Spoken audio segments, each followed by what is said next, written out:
Bon dia a tothom, buenos días a todos i totes. Avui intentaré estar entre catalán y castellano, o como decimos en el otro lado del mundo, en español. Bienvenidos a la tercera sesión de estas jornadas internacionales de investigación en didáctica de las ciencias sociales.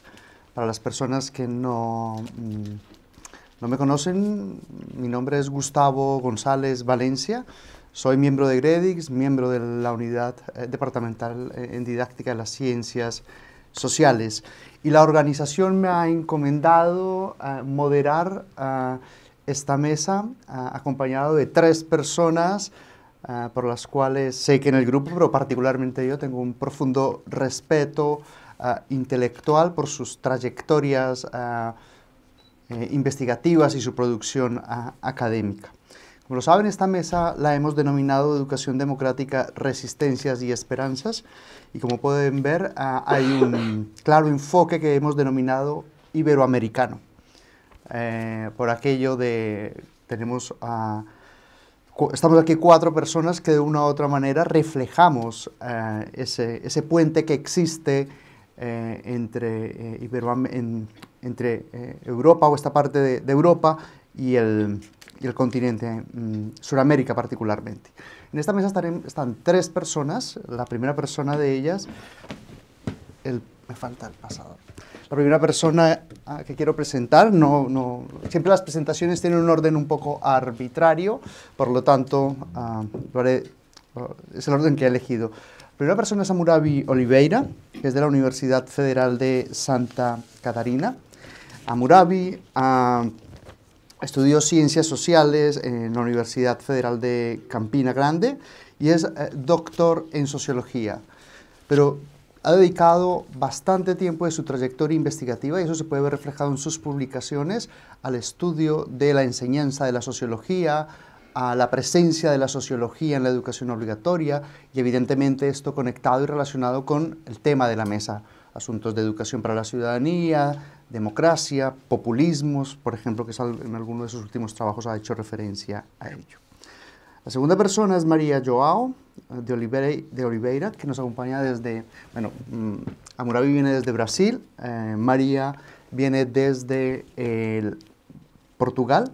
María es graduada en Geografía, tiene un primer doctorado en Geografía Humana, pero después de una larga trayectoria y reflexiones sobre su actividad profesional y de investigación, hizo el doctorado en esta casa y se doctoró en Didáctica de las Ciencias Sociales en la Universidad Autónoma de Barcelona hace 2 años aproximadamente. ¿Un año? Bueno, un año. Por lo tanto, gracias María y gracias Hammurabi por estar con nosotros. La tercera persona es el doctor Gabriel Villalón, es licenciado en Educación, profesor de Historia y Geografía y doctor también en Didáctica de las Ciencias Sociales de nuestra casa. Ha dedicado gran parte de sus esfuerzos investigativos y publicaciones a trabajar sobre la enseñanza de la historia y últimamente también bastante tiempo dedicado a establecer esa relación, evidentemente, que aparentemente es tan natural, esa relación entre historia y democracia, historia y política. Y algunos de sus últimos trabajos también tienen una relación directa con el tema de la mesa. Entonces, acompañados por el doctor Hammurabi, la doctora María Joao y el doctor Gabriel, intentaremos contestar igual en la misma lógica de las anteriores mesas a 3. Trabajaremos en la misma lógica. Estaremos aproximadamente hasta las 11 de la mañana tratando de contestar algunas preguntas que ya les hemos planteado con anticipación, y después pues abriremos una ronda de preguntas y comentarios, y pues siéntanse también en la libertad en algún momento de interpelar o complementar algún comentario de algunos de sus compañeros. Es evidente que estamos viviendo una crisis de las democracias liberales, y esto es una pregunta que va para los 3.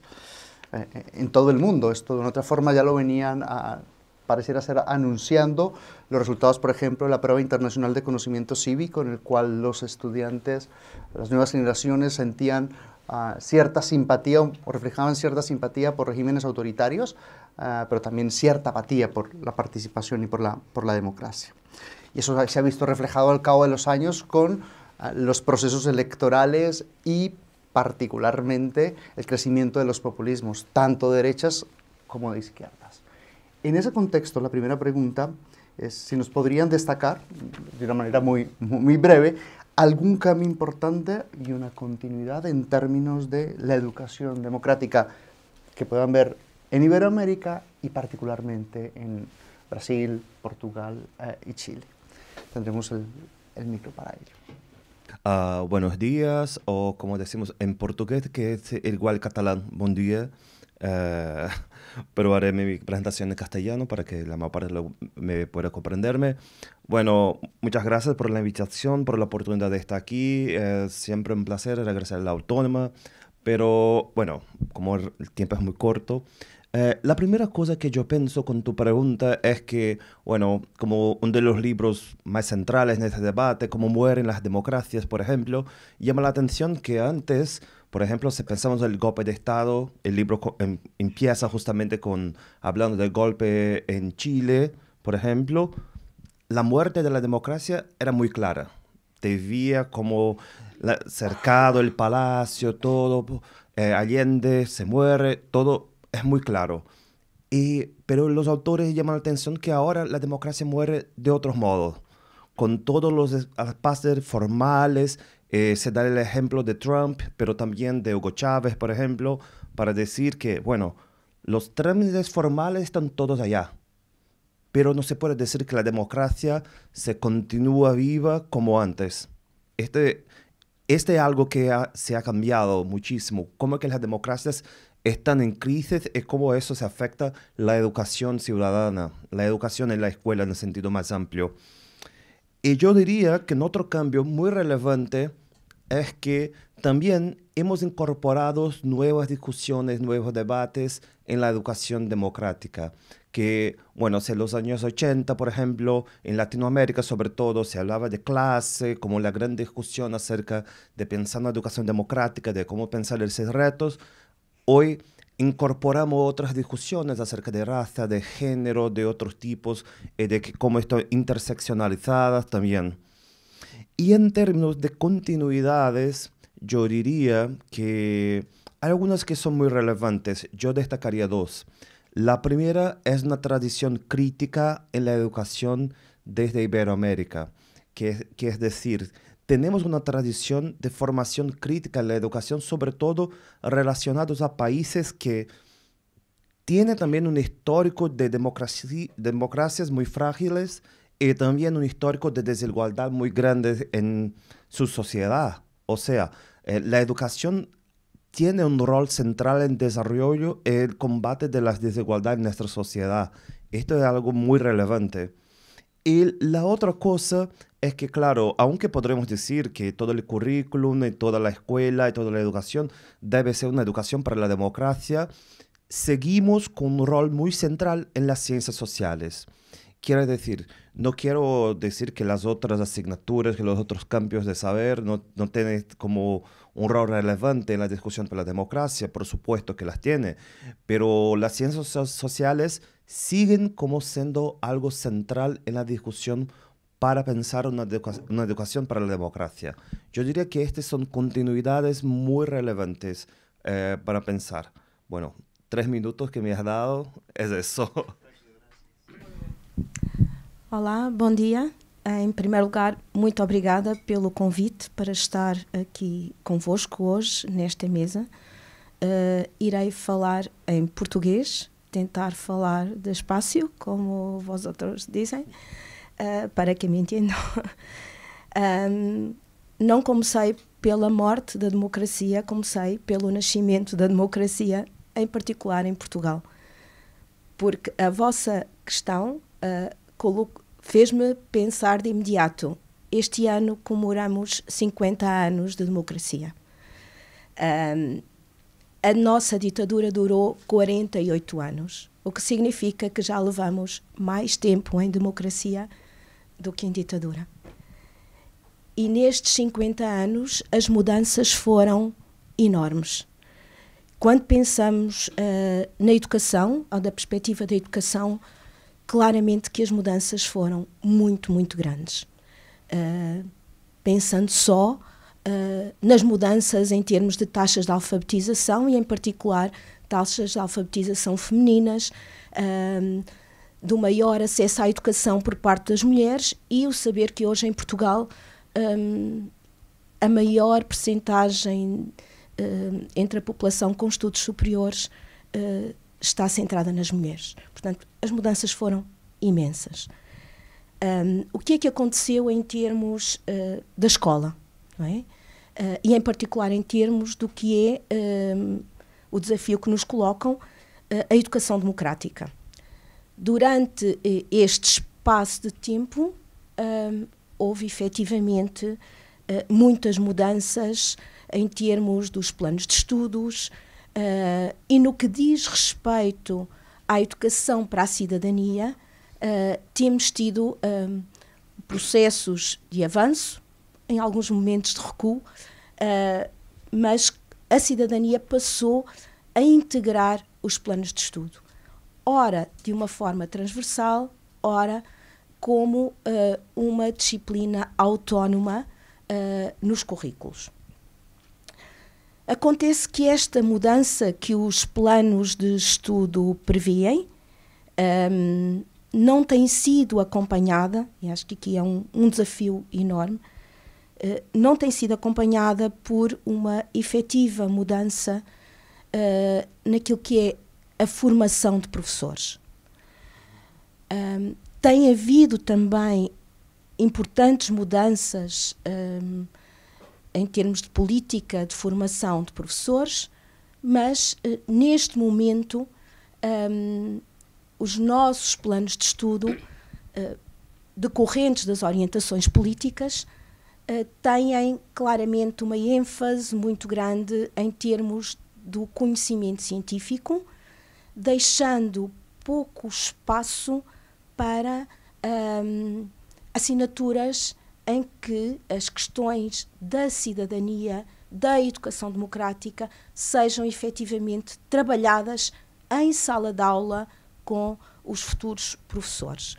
Portanto, as mudanças têm sido importantes, falta claramente uma mudança em termos da prática de formação de professores, o que faz com que, em termos de sala de aula, a educação democrática ainda seja, na minha perspectiva, uma utopia.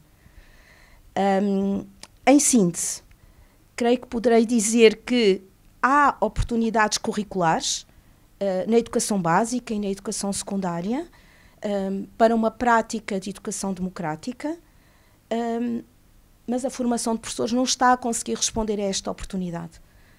E nas escolas assistimos aos constrangimentos, às fragilidades que efetivamente decorrem desta falta de, creio que poderei dizer, de competências para conseguir implementar uma efetiva educação democrática. Numa perspectiva mais macro, pensando no espaço ibero-americano, e para concluir a minha intervenção, creio que importa dar continuidade à criação e dinamização de redes entre académicos. E estamos todos aqui hoje a pensar, a partir de vários pontos do mundo, sobre as questões da educação democrática.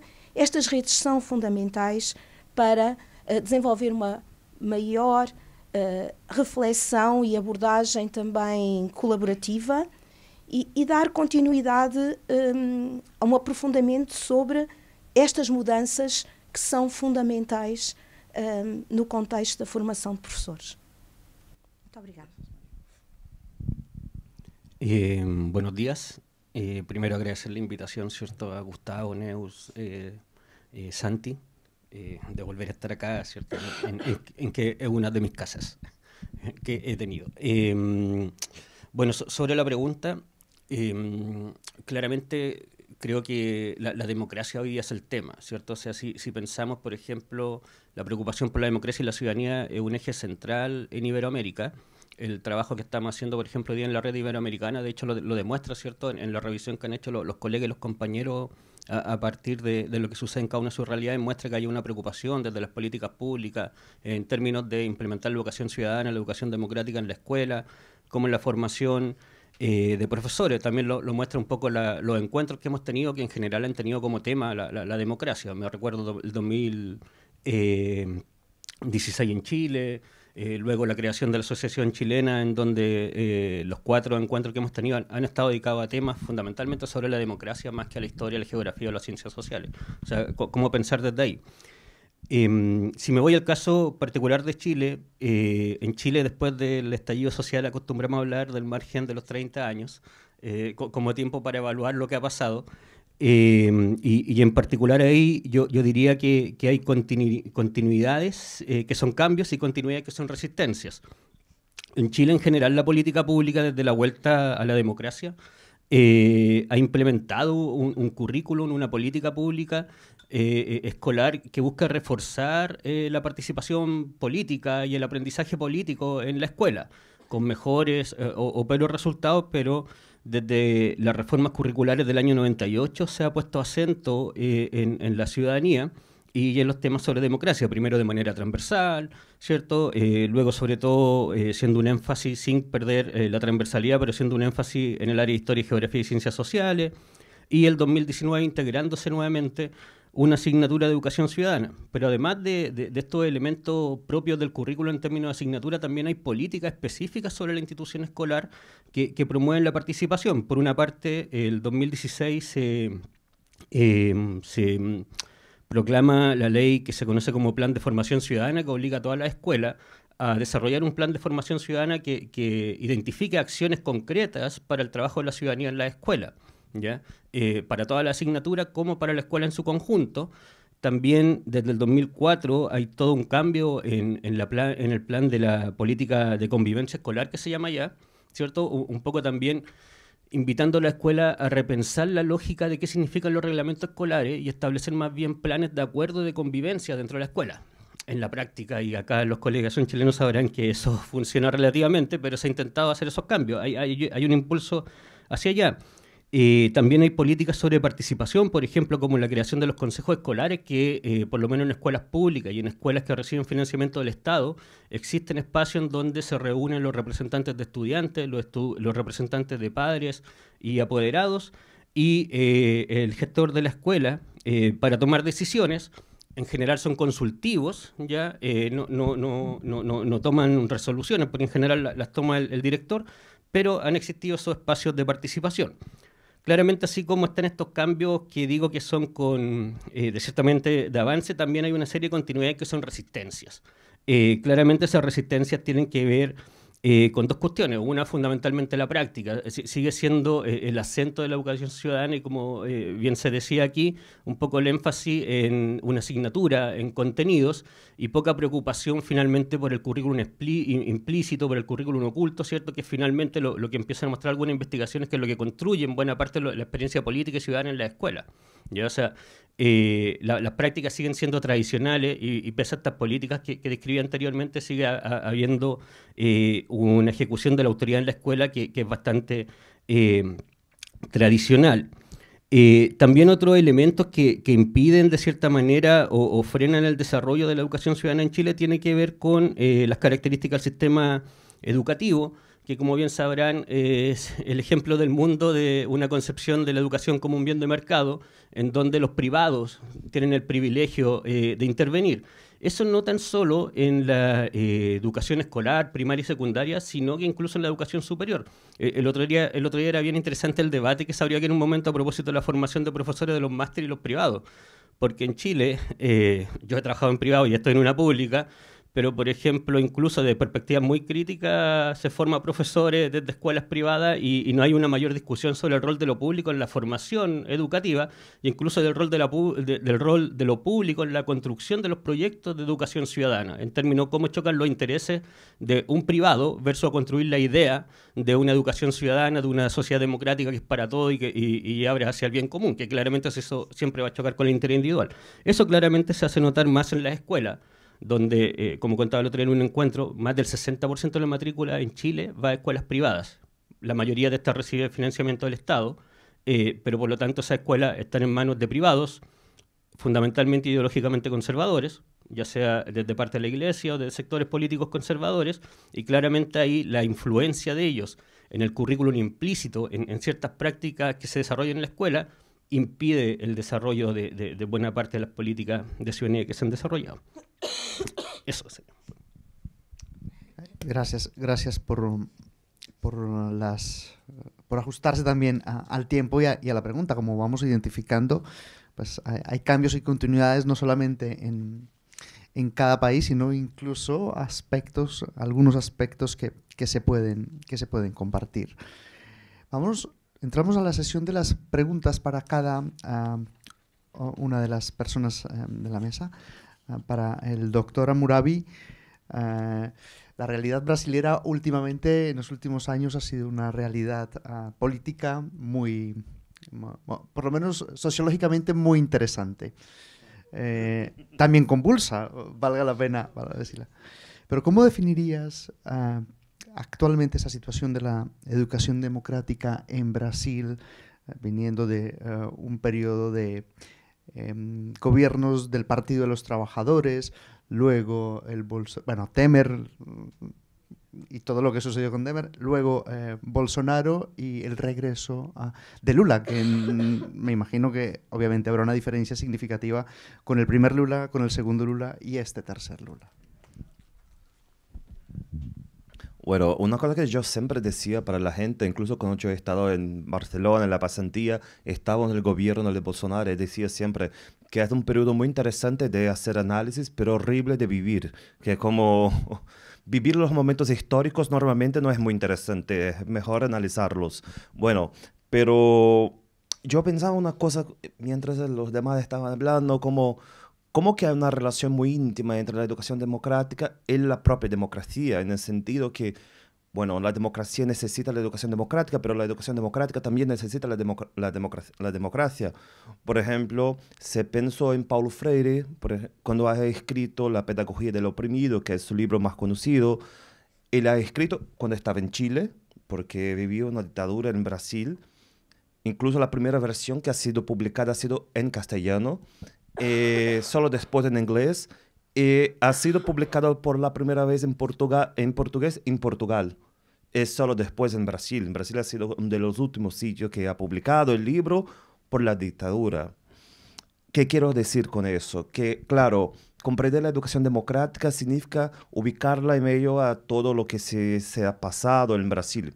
Para hablar un poco de modo muy resumido que ha ocurrido en Brasil en términos de currículo, en la educación en el sentido más amplio en los últimos años, algunos cambios muy relevantes han ocurrido en Brasil desde este periodo.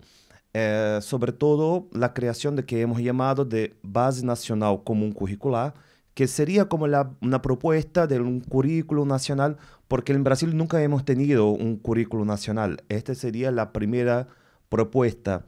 Pero ¿qué se ha pasado? Que esta propuesta ha empezado justo en el gobierno de Dilma Rousseff, y después se ha tenido el impeachment de Dilma y ha sido aprobada en el gobierno de Temer, implementada en el gobierno de Bolsonaro. Por lo tanto, la propuesta originalmente sería muy centrada en la democracia, con la inclusión de discusiones relevantes y todo, pero que se ha pasado es que todo su proceso de aprobación ha sido como cortado por movimientos también conservadores, como por ejemplo el más conocido, las escuelas sin partido, que tiene una propuesta muy cerca, como que se ha pasado aquí en España con el PIN parental, por ejemplo, se te va a buscar el documento que tiene como 600 hojas, la parte de la educación secundaria, no te va a encontrar una única vez la palabra género, por ejemplo, porque la idea de que hay una ideología de género o algo de tipo. O sea, por un lado podemos decir que, claro, las luchas continúan porque si por un lado hay el movimiento de Escuelas sin Partido, por el otro hay otros movimientos como Escuelas sin Mordaza, que se dice, no, los profesores deben tener la autonomía para enseñar. Estamos enseñando, esto que están llamando de adoctrinamiento, en verdad está basado en todo el debate científico de las ciencias sociales y las ciencias humanas. Y que me parece que siempre que los movimientos más conservadores de la democracia, de derecha, todo se llama de adoctrinamiento, es siempre algo que se dice que la realidad no es como congelada el tiempo, que hay cambio en la realidad. Regreso otra vez a Paulo Freire, que dice que la diferencia de la conciencia ingenua y la conciencia crítica es que la conciencia ingenua le cree que nada cambia. Y la conciencia crítica percibe que hay cambios en la realidad. Este es el punto. Me parece siempre que el acoso de adoctrinamiento es siempre cuando los profesores hablan que hay cambio en la realidad, o sea, que hay cambio en el rol de género, hay racismo, hay desigualdad, que se puede cambiar la realidad. Este es algo muy relevante. Pero ¿qué podemos decir entonces? Bueno, hoy tenemos este documento como una referencia que al final ha tenido muchas disputas y no ha sido como una propuesta de currículum efectivamente, pero solamente con algunos indicativos en términos de competencias, etcétera, pero no de contenidos, por ejemplo. También en la secundaria, más específicamente, ha tenido como la reforma de la secundaria en Brasil en 2017, con la implementación de orientaciones, pero que se ha pasado de un modo muy heterogéneo, porque los estados que hacen la organización de los currículos, tenemos como 26 estados, más la unidad, el Distrito Federal, entonces tenemos 27 currículos en Brasil que se cambia. Algunos estados han creado asignaturas opcionales, por ejemplo, algunas muy vacías de contenido. Por ejemplo, en Río de Janeiro han creado una asignatura que se llama, una traducción sería que se pasa por allá, el profesor se puede decir lo que quiera o algo así.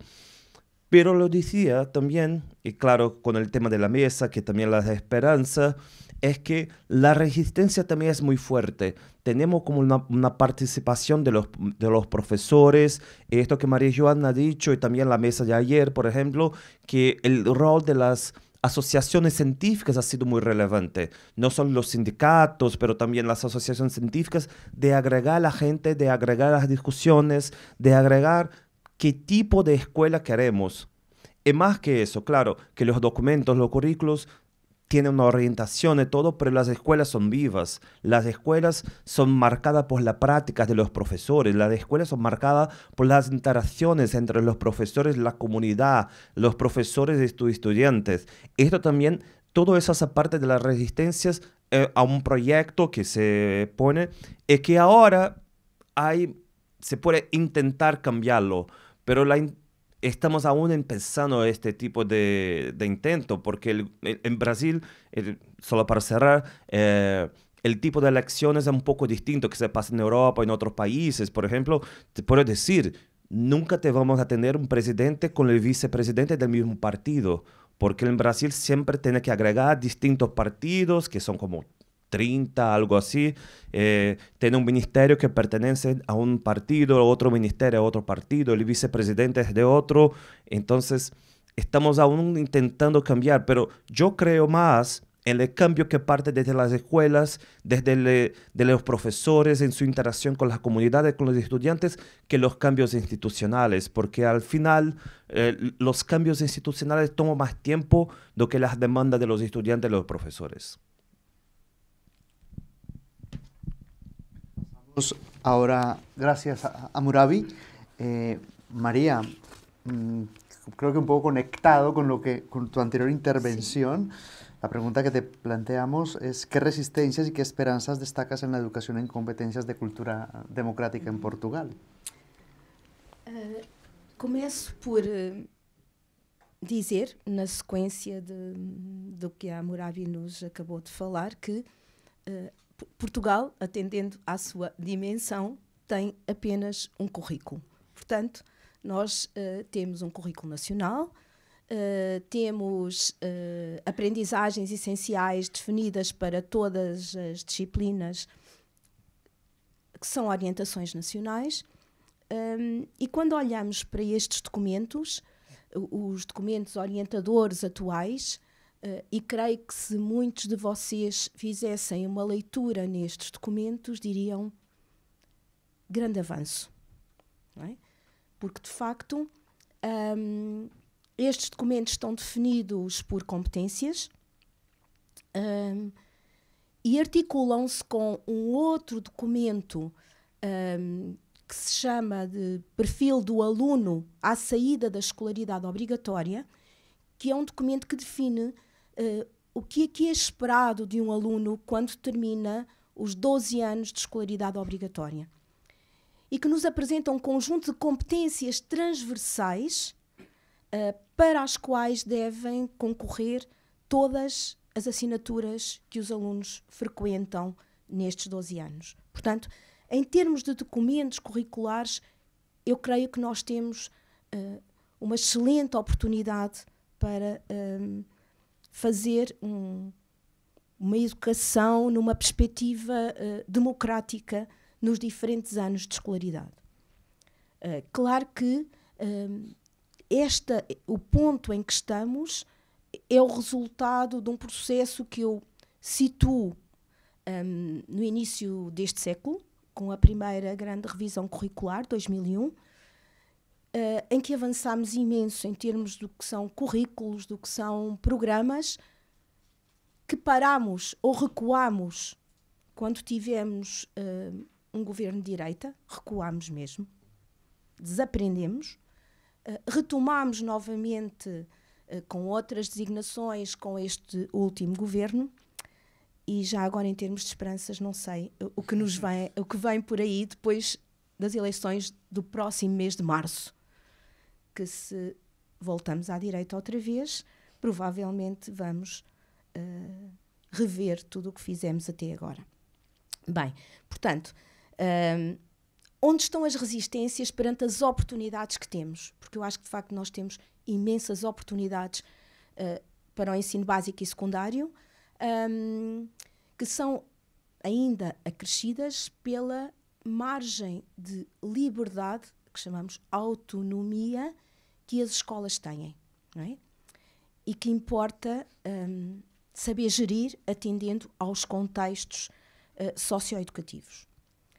Ora, as resistências começam pelas contradições que existem entre a abertura e, por outro lado, o fechamento, porque os alunos necessitam, em determinados anos de escolaridade, de prestar provas nacionais. E que são provas onde são avaliados conteúdos. O que faz com que os professores na sala de aula tenham uma preocupação enorme com os conteúdos que eu tenho que trabalhar, porque estes alunos vão ser submetidos a provas e nestas provas eu, de forma indireta, também serei avaliado. Não é? Portanto, aqui começa, de certa forma, um dos primeiros entraves, além do que eu já disse antes. Portanto, inseguranças, bloqueios por parte dos professores, decorrentes destes desencontros e decorrentes também de algum desconhecimento para contornar esta exigência e pensar como é que eu posso trabalhar os conteúdos que me são impostos para determinado ano de escolaridade, levando os alunos a desenvolver outras competências, em particular pensando em estratégias de sala de aula em que a construção de conhecimento não passa apenas por um ensino mais expositivo, mas pelos momentos de debate, de reflexão, de questionamento, que não põem de lado em momento nenhum os conteúdos. Sem conteúdo eu também não posso questionar, eu também não posso pensar, eu também não posso debater. Portanto, estes para mim são alguns fatores de bloqueio. Que esperanças? Se calhar utópicas, mas eu tenho são as esperanças que eu tenho. Que a formação de professores coloque efetivamente o desenvolvimento de competências para uma cidadania democrática ou para uma cultura democrática no foco da ação de qualquer área científica. Claro que das ciências sociais, sim, sem dúvida, mas creio que não se pode limitar às ciências sociais. O não assumirmos, como eu por vezes ouço colegas dizerem, que a cidadania está em todo o lado. E eu não preciso explicitar que estou a trabalhar com os meus alunos no sentido de desenvolver competências de cidadania, porque está lá. Não sei como, mas estará lá. Portanto, esta esperança reclama efetivamente formadores, professores mais conscientes e competentes para entender os currículos de formação como instrumentos permeáveis. E se nós não conseguimos perceber que os currículos de formação de professores podem ser instrumentos permeáveis, nós teremos muita dificuldade em colocar em prática uma educação para a cidadania democrática. Acrescento ainda também que em Portugal nós temos documentos orientadores para a educação para a cidadania, temos uma Estratégia Nacional de Educação para a Cidadania, temos uma assinatura no ensino básico, e secundário, temos uma assinatura de educação que se chama Educação e Desenvolvimento, que na prática é Educação para a Cidadania, que é transversal dos 6 aos 10 e dos 15 aos 18, mas que é uma assinatura autónoma dos 10 aos 15. Portanto, que faz parte do currículo, que tem orientações curriculares, que tem temas que podem ser trabalhados e que poderão ser trabalhados em função dos próprios contextos. Um pouco também na sequência do que o Hammurabi falou há pouco, as temáticas estão definidas. Há uma das temáticas que é que tem suscitado talvez maior discussão, maior controvérsia, que é a educação sexual e as questões de género, e tem suscitado maior controvérsia e contestação à educação para a cidadania por parte das famílias, eu creio que resultado em parte das dificuldades que alguns professores têm em trabalhar esta questão na sala de aula, não é? E que depois tem outras implicações fora da escola. Portanto, creio que ficarei por aqui.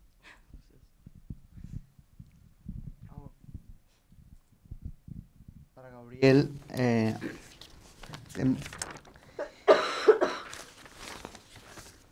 ¿cómo se ha interpretado en el caso de la educación democrática esa evolución política en los últimos tiempos en Chile? Sobre todo, yo recuerdo que cuando llegué aquí a Barcelona en el año 2007, pues estaba generando bastante interés todo lo que ha pasado en términos de la transición, el regreso a la democracia, memoria histórica, después la revolución de los pingüinos, y se haga un salto muy grande al último estallido social. Y proceso constituyente, primeras elecciones de aprobación o reprobación del proceso constituyente, segundas. Entonces, es muy interesante lo que ha pasado en Chile. ¿Qué nos podrías decir al respecto? Claro, a ver, la verdad que los últimos 24 años en Chile han sido bastante movidos en lo social. El otro día les comentaba, en general uno utiliza un término matemático que siempre lo utiliza mal a veces, que dice, hoy me dio una vuelta en 360 grados y realmente en 180 grados, decir la manera correcta. Pero Chile se dio una vuelta en 360 grados, ¿cierto? El 2018 íbamos a ser la tumba del neoliberalismo y volvimos donde mismo. De hecho, estamos un poco beatificando al expresidente, de hecho, en estos días, que acaba de fallecer. En particular, a propósito que hablaba de estos últimos 24 años, casi del 2000, o de los últimos 30 años, y como describía de la política pública en relación a educación democrática y ciudadanía en Chile, ha existido casi constantemente una tensión en donde la política pública, el movimiento social le ha ido pillando los pasos y sobrepasándolo. A manera de ejemplo, en los 90 una de las grandes preocupaciones de Chile comenzó a ser la apatía de los jóvenes, ¿cierto? El 88, el rechazo a la dictadura fue en buena parte un movimiento también juvenil que se movilizó para inscribirse, votar y bajar a esta posible presidencia del dictador hasta 1998, si no me equivoco, era las fechas de las próximas elecciones y se ganaba el sí. Y eso los jóvenes en buena parte fueron quienes lo lograron votar. Pero en los 90 esto bajó y de hecho tuvo una figura emblemática que era la figura del no estar ni ahí y que se representaba en un tenista chileno que se llamaba Marcelo Ríos, que además es muy de derechas. Y que era la representación de esa figura. Entonces de hecho sociólogos y todo hablan de que los jóvenes chilenos no estaban ni ahí, no querían participar ni nada de eso. El tema es que hacia los años 2000 se empiezan a hacer unas primeras comisiones pensando en cómo reforzar la educación ciudadana en la escuela, y mientras están intentando llegar a acuerdos para decir, claro, hay que enseñar mucha más ciudadanía en la escuela, los jóvenes comienzan a movilizarse. Y entonces, por ejemplo, se está construyendo currículum o políticas públicas y, por ejemplo, los jóvenes hacen un acto que se llama el mochilazo. Bueno, no se toma muy en cuenta el mochilazo, ¿cierto? Que es una de las primeras salidas de los estudiantes secundarios chilenos, que tienen una acción política bastante importante, y de cierta manera el ministerio sigue adelante con el currículum. No, se demoran en el tema de la negociación política en salir este currículum, y el 2006 sucede lo que quizás varios empezaron o tuvieron primeras noticias de esta movilización tan fuerte en Chile, que fue lo que se conoció como la Revolución Pingüina. Que se dice Revolución Pingüina porque en Chile, por lo general, los colegios utilizaban un uniforme y utilizan una corbata azul y una camisa blanca, entonces, y una chaqueta azul o un vestido azul las niñas, entonces todos le dicen pingüinos. Entonces fue esta Revolución Pingüina que significó toma de buena parte de colegios públicos, toma de colegios con financiamiento del Estado que eran privados, e incluso tomas simbólicas de algunos colegios privados durante los días de marchas más grandes de los estudiantes. Este movimiento fue bastante importante porque, por una parte, votó casi toda la política curricular que se venía pensando sobre cómo hacer ciudadanía para el nuevo currículum, porque los jóvenes, a fin de que los jóvenes no participaban, los jóvenes tenían al país de cabeza mostrando que participaban. Eso fue tan importante que vino a votar la última ley de Pinochet, que fue la LOCE, que fue la ley sobre educación, y dio origen a una nueva ley general de educación en Chile. Claramente no como la esperaban los estudiantes, pero desde ahí se empezaron a reforzar nuevamente en el currículo. Pero nuevamente el movimiento social vino a dejar atrás lo que demandaba lo que demandaba el currículum versus lo que demandaba la ciudadanía. ¿Qué pasó? 2018 primero, ¿cierto? Bueno, 2010, 2011 por ahí, movimiento estudiante universitario, movimiento ambientalista muy grande en algunas regiones, ¿cierto? En algunas zonas, 2018 ola feminista, y como saben todos ustedes, el 2019 finalmente viene el estallido social. De cierta manera, todos estos movimientos vinieron a cuestionarse lo que pasaba en la escuela, y todavía estamos en una discusión de cómo responder a eso, ¿cierto? Nosotros, por ejemplo, rescatando algunas experiencias de profesores, los profesores plantean esta tensión frente a, por ejemplo, constituir una escuela mucho más participativa, mucho más democrática, y el rol que tienen las autoridades o el rol que a veces tienen los padres. Sobre todo hay relatos interesantes, nosotros rescatamos un tiempo, de la experiencia de los días del estallido, como los profesores a veces eran demandados por una parte, sobre todo los profesores sociales, para explicar qué estaba pasando con el país, como también demandados por algunos apoderados en algunos colegios, dando cuenta de por qué habían hecho eso con sus hijos, por qué estaban que sus hijos se movilizaran.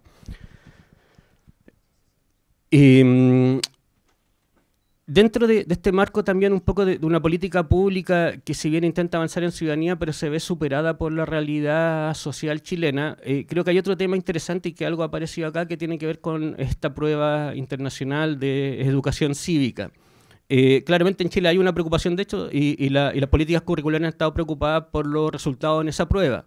Sin embargo, es interesante plantearse que evalúa esa prueba. Fundamentalmente esa prueba espera más bien comportamientos ciudadanos que son típicos de una ciudadanía, pensemos, procedimental, si pasáramos en esta idea en esas concepciones de ciudadanía.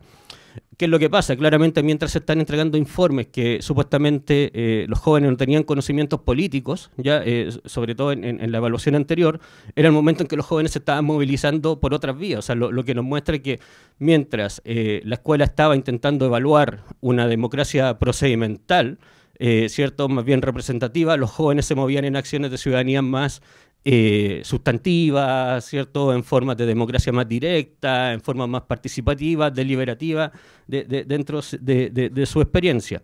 Por lo tanto, ha llevado a preguntarse también un poco de qué manera pensamos es el aprendizaje de la democracia dentro de la escuela. Ahí hay un tema interesante en relación a nosotros, a los formadores y también a las investigadoras, que sí, ahí yo creo que se han abierto ciertos espacios que son interesantes para responder a esta coyuntura. Por una parte, creo que hay un tema interesante sobre los estudios en relación a las narrativas, tanto de profesores, estudiantes, en relación a la experiencia de lo político en la escuela. Ya hay bastante trabajo interesante que se ha empezado a desarrollar y que ha mostrado un poco mejor cómo se construye la experiencia política en torno a la escuela. Hay también otro punto, que es fundamentalmente empezar a salir de la asignatura, ¿cierto?, empezar a salir de la área y pensar más bien en la vida en la escuela y ahí en la vida con la sociedad. De ahí también otro tema que se ha abierto que es muy interesante es el tema del estudio de la autoridad.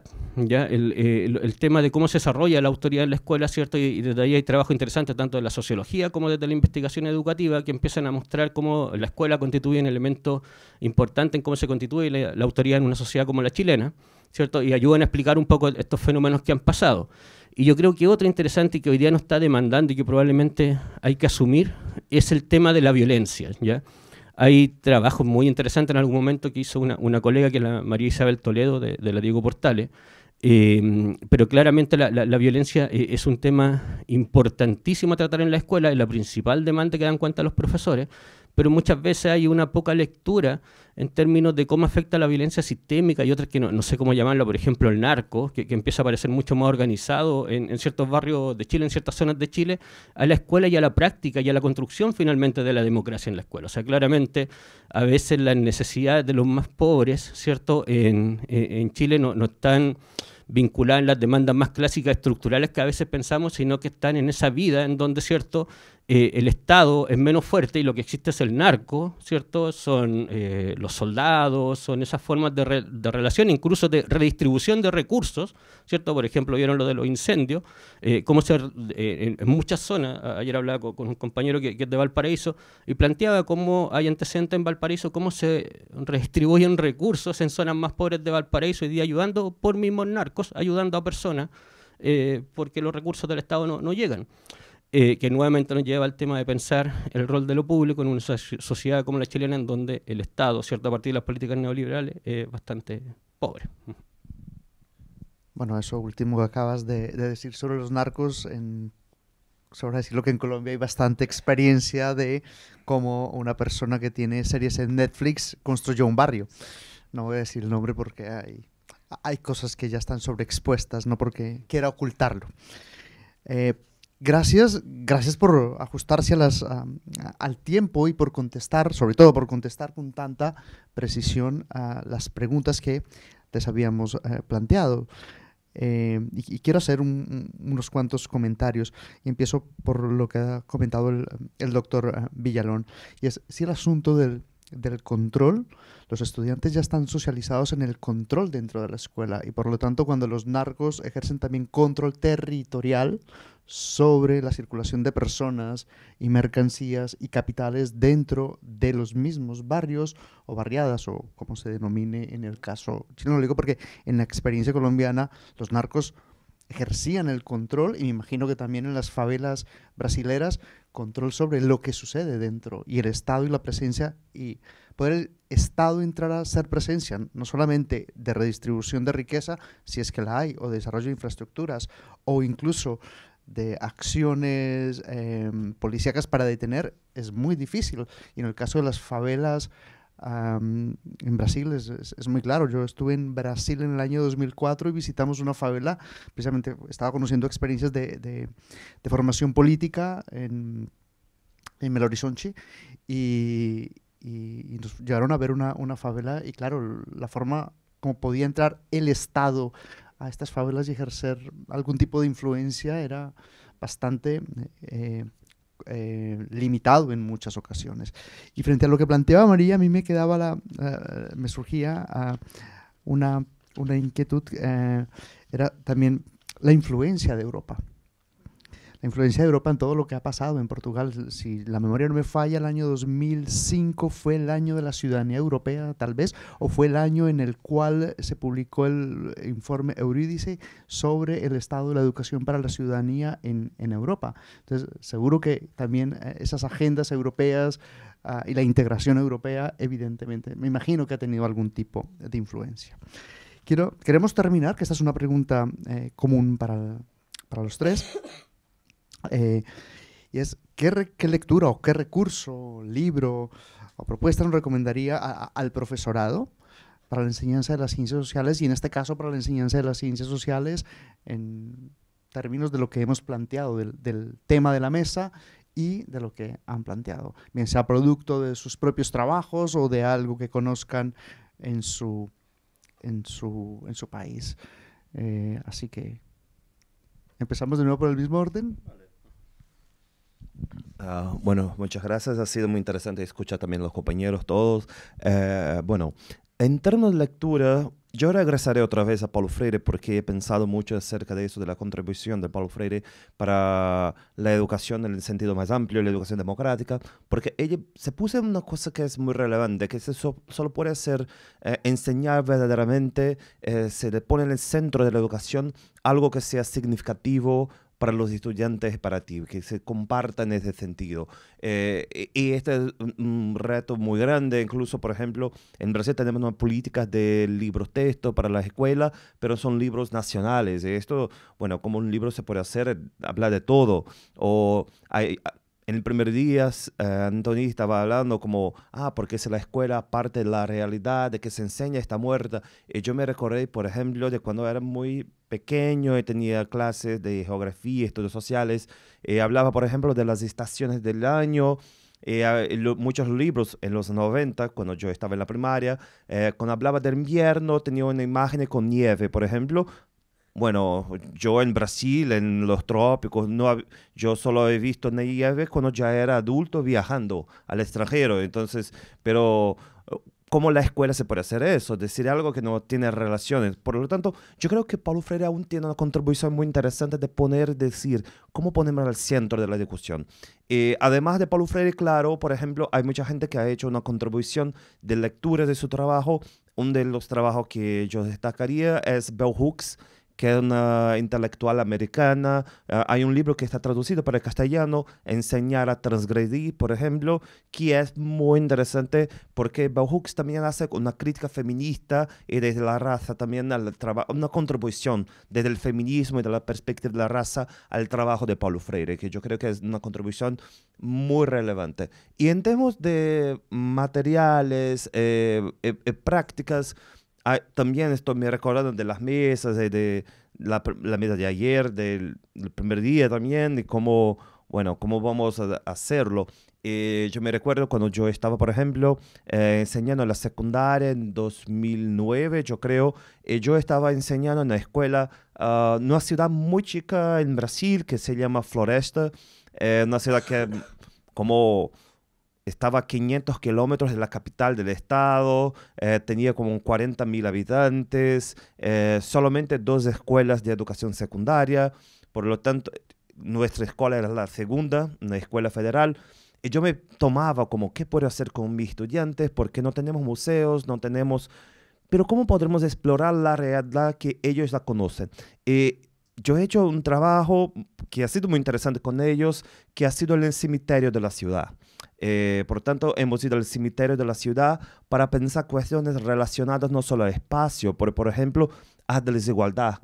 Como que tenemos un fenómeno que es biológico, todos se van a morir, pero mismo de ese modo, por ejemplo, la sociedad se cambia en eso. Entonces, hemos observado la formación de los túmulos, las diferencias de los tamaños, que hay mausoleos, otros que solo tienen una cruz o algo así.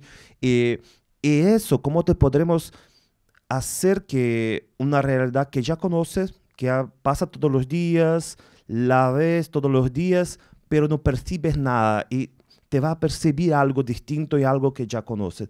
Yo creo que esto es un poco algo que siempre se puede hacer en distintos espacios, en distintas escuelas, que es tomar el conocido y preguntarnos, ¿qué nosotros no conocemos del conocido? ¿Qué no conocemos de una realidad que ya vemos todos los días y pasamos todos los días? Yo creo que esto es muy relevante porque, claro, y regresa al Brasil para finalizar. Por veces en Brasil, las conferencias, los congresos, pensamos Brasil desde Río, San Pablo, etcétera, pero la mayor parte son ciudades muy chicas, con pocos espacios, etcétera. Esto sería indicaciones de actividades, de lecturas. Talvez me vá centrar um pouco mais no recurso, ou nos recursos, do que nas leituras, até porque creio que entre nós há um conjunto de leituras que são comuns e que não se, como a Murabi acabou de falar, que não se focam só na leituras a partir da didática das ciências sociais ou dos autores da didática das ciências sociais, mas leituras muito diversas que nos permitem compreender que modelos, que práticas importa, e em particular no que diz respeito a uma educação para uma cultura democrática, creio que as leituras poderão ser mesmo muito, muito diversas. Mas, retomando o que tinha dito antes, na questão anterior, penso a formação de professores numa perspectiva de cultura democrática, como uma formação em que é fundamental que os professores aprendam a ler os contextos de sala de aula, que consigam identificar as características identificar e analisar as características e os conhecimentos prévios dos seus alunos, que consigam reconstruir currículos contextualizados, que consigam colocar em diálogo saberes prévios, questionamento, conteúdo, estratégias. Portanto, para mim será este o percurso que é fundamental fazer numa formação comprometida com uma educação para uma cultura democrática, e nesse sentido coloco como principal recurso, quer dos formadores de professores, quer dos professores que estarão na sala de aula, os alunos. Não é? Porquê os alunos? Porque, efetivamente, é a partir deles que eu, enquanto professor ou enquanto formador, devo pensar como vou construir o conhecimento. O aluno é o ponto de partida e o ponto de chegada. E, nesse sentido, ele é o recurso fundamental da minha sala de aula. Que vive num determinado contexto, que tem um conjunto de conhecimentos prévios, que tem capacidades para interrogar e questionar a realidade, e é a partir deste aluno ou destes alunos que eu vou pensar a minha prática de sala de aula. E é por isso que eu o coloco no centro, ou como recurso principal, e claro que associado ao aluno vem o meio, porque o aluno traz o meio para a sala. Não é? Portanto, é esta sugestão que deixo. Y primero, quizás como lecturas, que es difícil recomendar, pero solo de algo que, a partir de la insistencia de un estudiante y alumno, el Gerardo Villa, llegué a él, que es Sembilás.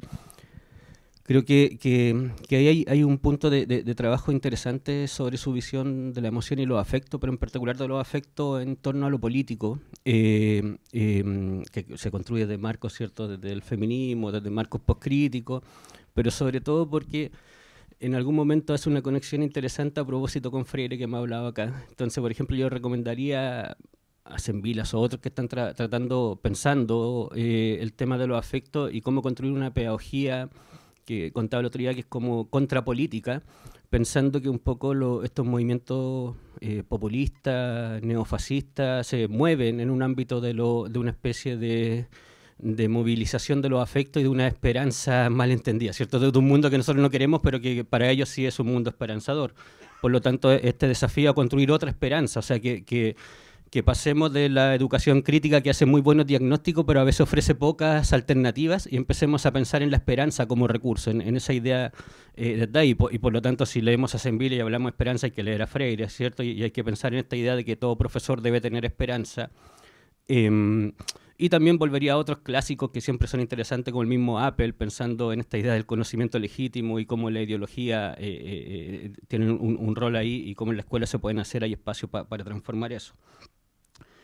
De esas lecturas, luego tomaría como recurso, yo creo que siempre hay que pensar como recurso, un poco tomaba una pregunta que hace el Parker, este profesor que se dedica a los estudios de ciudadanía en Estados Unidos, que él hace una pregunta, no me acuerdo si en una conferencia, que es: ¿cómo hacemos para vivir juntos de manera justa? Que dice como, claro, esa es la pregunta que tiene que llevarnos a pensar cualquier práctica de enseñanza en la escuela.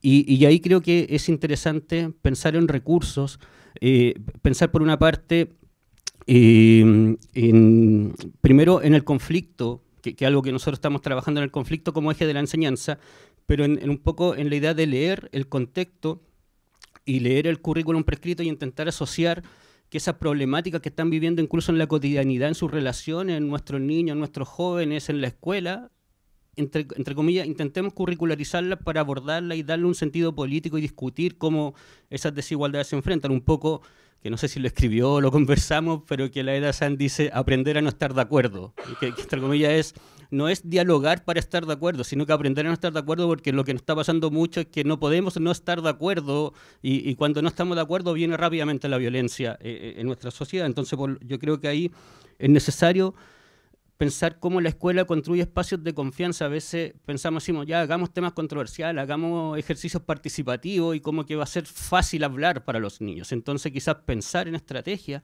que nos permitan generar esos espacios seguros de confianza, en donde para un niño o un joven no haya problema en decirle algo al profesor que el profesor no quiere escuchar, ¿cierto? Y el profesor pueda tomar eso para enseñarlo. Entonces, por lo tanto, pensar en esas dinámicas.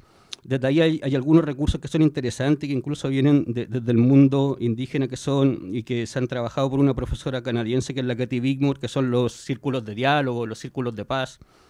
Y solo para terminar, les dejo, y después puedo, a quien esté interesado, pasarle el link.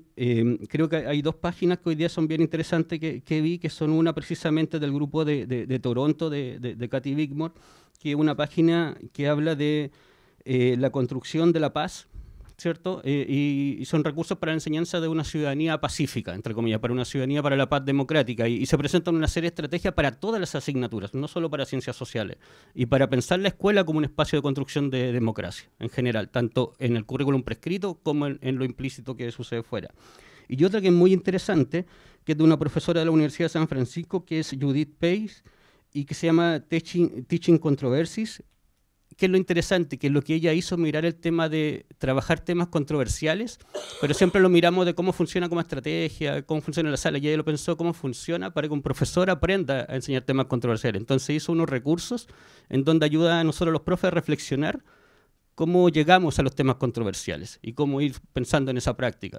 Son bien interesantes. Gracias, perfecto. Ahora abrimos la ronda para las preguntas, los comentarios que tengan. De nuevo, doctora Murabi, doctora María, doctor Gabriel, gracias por sus intervenciones. Entonces abrimos el espacio. Jordi Castelví tendrá el micro, así que pueden levantar la mano. Bueno, primero de todo, muchísimas gracias, de verdad. No sabría a cuál ha sido más sugerente, por lo tanto, entre las tres habéis sido hiper sugerentes. Hay tantas cosas. Yo me he apuntado una que hace tiempo que me ronda por la cabeza. Entonces voy a compartir alguna de mis paranoias. Y os pregunto cómo lo estáis haciendo desde vuestros ámbitos. Y me voy a centrar en temas más de formación inicial. Ya sabemos, o nos dicen, ¿no?, que la escuela solo o afortunadamente influye el 5%, ¿no?, sobre el desarrollo del alumnado, ¿no? Así como si podíamos cuantitivizar esa influencia. Es cierto que es un 5%, parece que es un 5%, si los estudios así nos lo van indicando, pero en cambio es la única institución en la que pasa todo el mundo. O sea, es la institución en la que el 100% de la población, salvo en la mayoría de los lugares del mundo, pongamos todas las comillas, por favor, ¿no? Por lo tanto, es una institución que se quiere controlar, porque se considera seguramente que si controlas la institución, controlas la juventud, si controlas la juventud, controlas el futuro, ¿no? A pesar, yo creo que los gobiernos no deben de saber esto del 5%, deben de pensar que es el 100%, ¿no?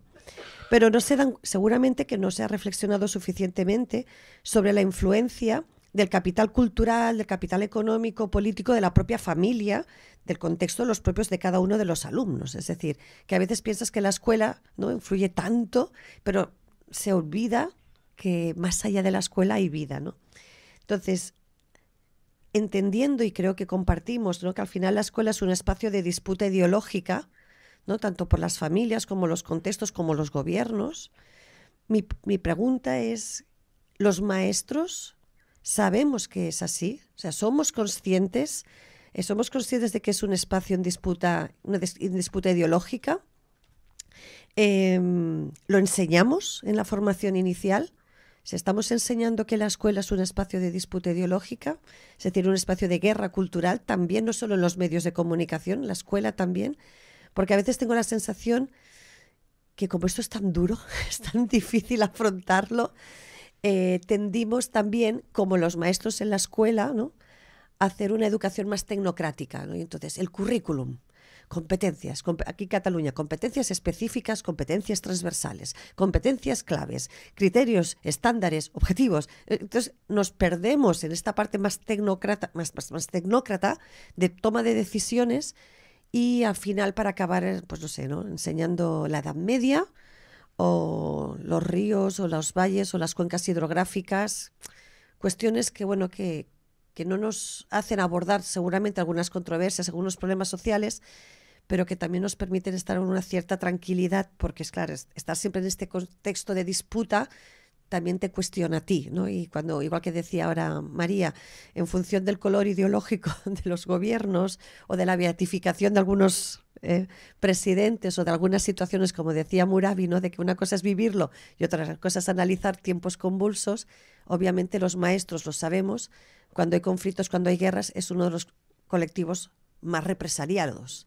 Entonces, atendiendo todo esto, que es muy complicado, me gustaría saber qué estáis haciendo vosotros en temas de formación inicial para abordar esto. Gracias. Recogemos otra pregunta o comentario y luego hacemos una ronda de respuestas. Atrás, Jordi, hay una mano. Gracias, Jordi.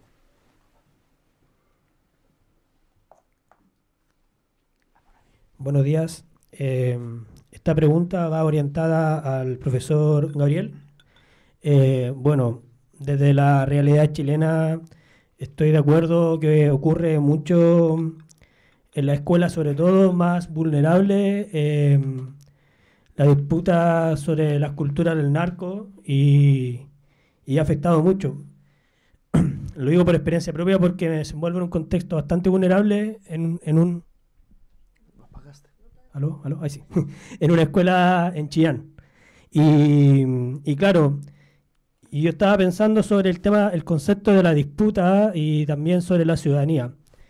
Y me gustaría saber si tú tienes conocimiento sobre, por ejemplo, cómo afecta los estilos de crianza en este proceso de la formación ciudadana. Porque generalmente es donde ahí choca un poco la percepción de la violencia. Cuando uno intenta, por ejemplo, abarcar un problema a través del diálogo, muchas veces vienen los padres y dicen, golpea. Entonces, no sé si tienes conocimiento sobre el currículum, si se habla sobre el sistema de crianza y también sobre los saberes infantiles, o sea, sobre cómo salimos un poco del currículum y empezamos a construir desde la práctica, pero desde los propios intereses de los estudiantes.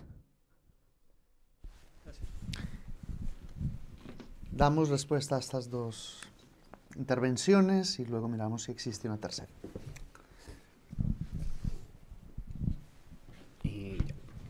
Voy a juntar los dos, lo que nos preguntó Neus y lo que preguntó ya el compañero. Claro, yo no conozco la estadística esa que plantea Neus de la escuela, pero sí, creo que la escuela a veces tiene poca influencia, pero yo creo que tiene poca influencia y a propósito de lo que se pregunta, porque no hemos acostumbrado, o sea, porque a veces no leemos que la escuela está en el territorio, está en el territorio, lo quiera o no lo quiera. ¿Ya? ¿Por qué digo lo quiera o no lo quiera? Porque, por ejemplo, a diferencia de acá, donde existe un sistema de educación pública consolidado, ¿cierto? Un Estado fuerte, en Chile, por ejemplo, entre comillas, el desarraigo a veces entre la escuela y el territorio es muy grande, porque la escuela es de un privado que se instala ahí y entonces a veces los niños van a esa escuela de 10 kilómetros más allá de distintas zonas de Santiago, por lo tanto el vínculo como territorio, estudiante, no se da. Pero como bien comenta el compañero, claro, hay veces que hay escuelas que quedan, que son a donde, entre comillas, les toca ir, ¿cierto? Muchas veces a los estudiantes, y quedan en territorios que son más complejos, y ahí la escuela a veces es parte de las dinámicas del territorio. O sea, si en el territorio hay violencia, en la escuela también hay violencia. Y ahí pensándolo en la esperanza que decía adelante, claro, yo creo que es necesario ahí repensar en cómo esa escuela y presionar a los estados para que esa escuela se vuelva en un espacio distinto, entre comillas, sin olvidar al territorio, en un espacio que ofrezca oportunidades distintas. O sea, porque claramente que si afuera hay violencia y en la escuela replican la violencia de distintas formas, a veces los profesores sin querer también implícitamente la replicamos en la forma relacional porque es lo que pasa, ¿cierto? O sea, tenía un estudiante que fue dirigente estudiantil, incluso con idea cercana al comunitarismo, al anarquismo, y me contaba la otra en un testimonio. En Chile existe una ley horrible que se llama Ley de Aula Segura, ya que se inventó a propósito del contexto de protesta de los estudiantes, para controlar a los estudiantes. Y este estudiante me decía en el sector de Alto Hospicio, que es una ciudad que nació primero como una toma en las alturas de Iquique, y no sé si hay aquí gente de por ahí, han vivido más fuerte incluso que en Santiago la crisis migratoria que hay. Y eso ha significado también generación de pandillas, ¿cierto? Narco y todo eso. Y lo que me decía el estudiante, profe, con el dolor de mi alma, me tocó pedir ley de aula segura, porque un día llegó un grupo de estudiantes con pistola a amenazar a profes. Todo lo que yo creía se fue abajo. Y con el dolor tuve que pedimos aula segura, lo cual significa un proceso judicial y todo eso. Por lo tanto, claro, creo que una necesidad ver cómo presionamos, cómo pensamos una escuela que sea distinta y pensar ahí en una escuela que rompa un poco con la realidad. Creo que en sociedades tan desiguales como las latinoamericanas, más allá que la OECD de algunos países nos muestra como que estamos cerca de Europa, es necesario que la escuela, es la escuela todavía una alternativa, ¿ya? Y ahí el tema de las crianzas, yo creo que las crianzas no aparece, pero claramente tienen que estar. O sea, las formas culturales que están en cada territorio se hacen latentes en la escuela y esas formas de relaciones que pueden estar cruzadas por la violencia o que son afectadas por la violencia, porque hay que pensar que también aquellos que viven en una zona de violencia, ellos a veces no ejercen la violencia pero la sufren, se ven afectados, por ejemplo. O sea, está el temor. O sea, está el temor de enfrentarme al narco, al jefe de la banda. ¿Qué voy a hacer? Aunque quiera estar fuera. Pero también está toda la presión social, o sea, ¿qué hace un joven, cierto? Que si tiene, si ve que al lado de su casa tiene todo lo que él quiere tener, y a él le dicen anda a la escuela, y además la escuela formalmente le entrega muchas oportunidades, ¿qué va a hacer? Probablemente ahí yo creo que hay que integrar esos conocimientos en las infancias, ¿cierto? Entender a las juventudes cómo se funcionan y desde ahí pensar la escuela, pero también la escuela tiene que dirigir a esta idea de un pensamiento mucho más democrático e igualitario. ¿Alguien más que quiera? Sim. Respondendo à questão que a Neuce colocou, começando pela primeira parte, se os professores estão conscientes, não sei bem se efetivamente têm consciência e ignoram essa consciência, porque consideram que não têm modo de responder à situação. Portanto, por vezes fico com dúvidas. Quando estou em salas de aula, tenho dúvidas se efetivamente o professor tem consciência dos desafios que lhe estão a ser colocados e que resultam exatamente dessa, como chamavas, guerra cultural. Não é? O que procuramos fazer na formação de professores, e a partir das ciências sociais, não poderei falar de outras áreas, é que em algumas assinaturas os estudantes tragam, a partir das suas práticas, para a sala de aula estas questões, não é? No sentido, questionando essa realidade, questionando os contextos e percebendo como é que eu poderei intervir nestes contextos numa perspectiva de democracia, cultura democrática, de educação para a cidadania. Esse é um dos trabalhos que procuramos fazer no âmbito de algumas assinaturas de ciências sociais e claramente que estas questões emergem a partir das práticas.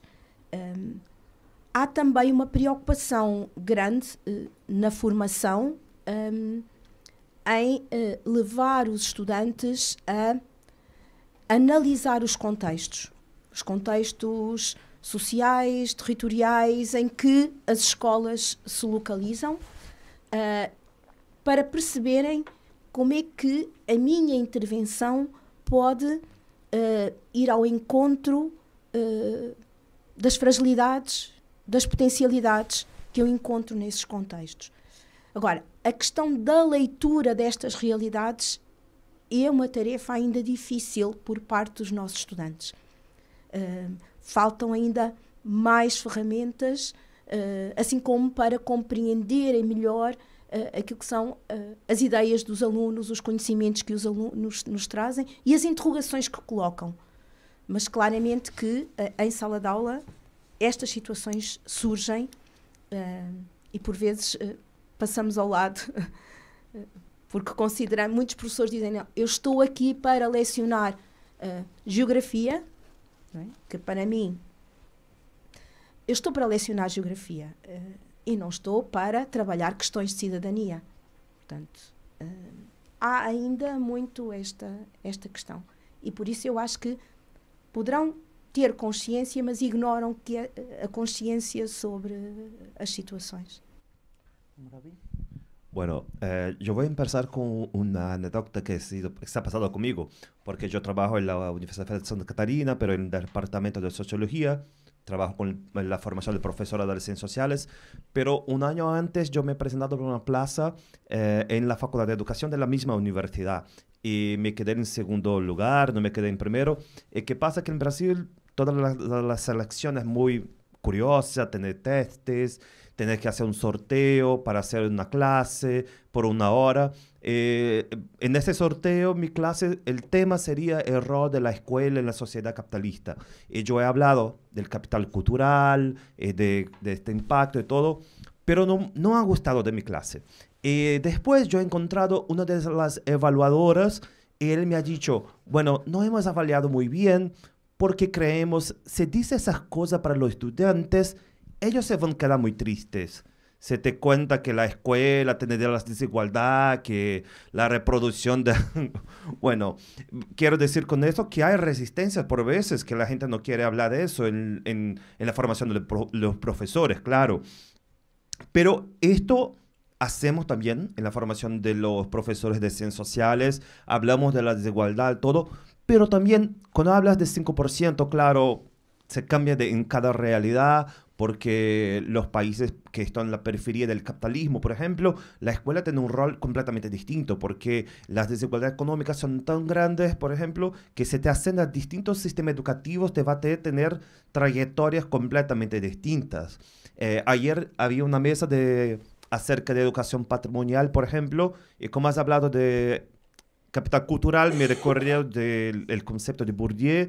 Él tiene el libro El amor al arte, yo creo que es el título en castellano, El amor al arte, que habla, bueno, la gente se gusta de ir al museo no porque es una característica que ha nacido con ellos, porque los aprende a gustar de los museos. ¿Qué quiero decir con eso? Que la escuela, podemos decir para nuestros estudiantes, bueno, hay el capital cultural, como estas diferencias, pero la escuela tiene un rol muy relevante también.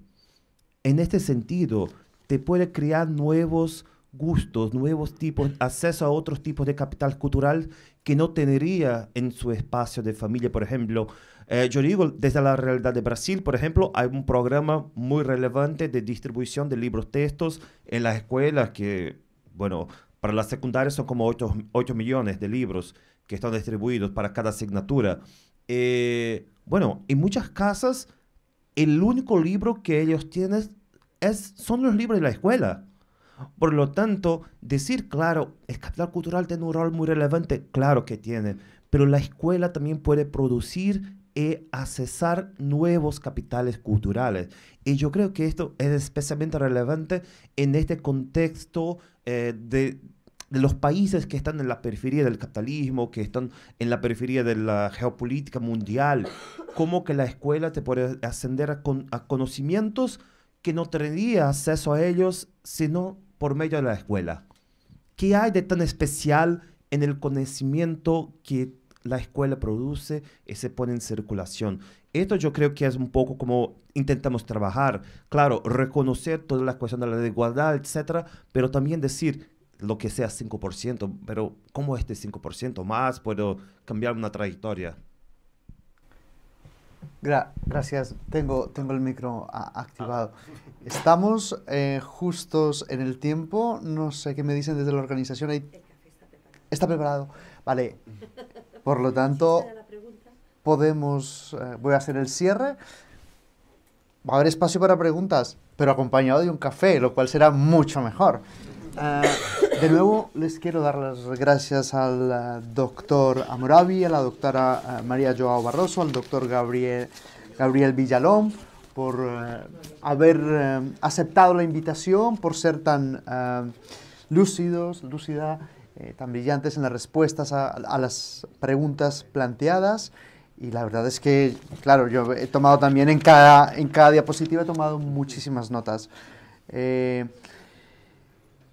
Creo que estamos confirmando que este formato de mesas a tres está siendo muy productivo porque nos permite generar un diálogo, no solamente entre tres personas con trayectorias diferentes, en este caso procedentes de lugares diferentes, permite generar un diálogo muy interesante y a la vez luego generar el diálogo con el auditorio.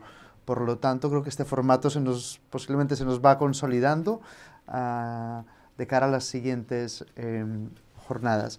Quiero resaltar algunas ideas. La primera, de que tenemos en ocasiones más aspectos en común que diferentes, a pesar de estar en realidades diferentes. Tenemos intereses comunes en el sentido de, no solamente por los autores de referencia, que Freire ha salido, bien sea vía Sembilas o como referencia directa. Por lo tanto, compartimos incluso unos capitales culturales o por lo menos intereses comunes, lo cual nos hace, yo diría que tener incluso esperanza en la democracia, o por lo menos en lo que nosotros hacemos desde nuestras aulas, tratar de alimentar esa esperanza en la democracia, porque en ocasiones lo que circula en las redes sociales y en los medios de comunicación nos muestran lo contrario. Y era uno de los objetivos con lo cual planteábamos no solamente estas jornadas, sino particularmente esta mesa. Y voy a dejar dos ideas para acabar e irnos al café. Seguramente venimos de una época donde se ha abusado de la idea del consenso, de que siempre tenemos que llegar a consenso y por lo tanto el hecho de que tengamos opiniones diferentes nos llevaba fácilmente de la confrontación a la violencia. Y ahí hay un límite diferente.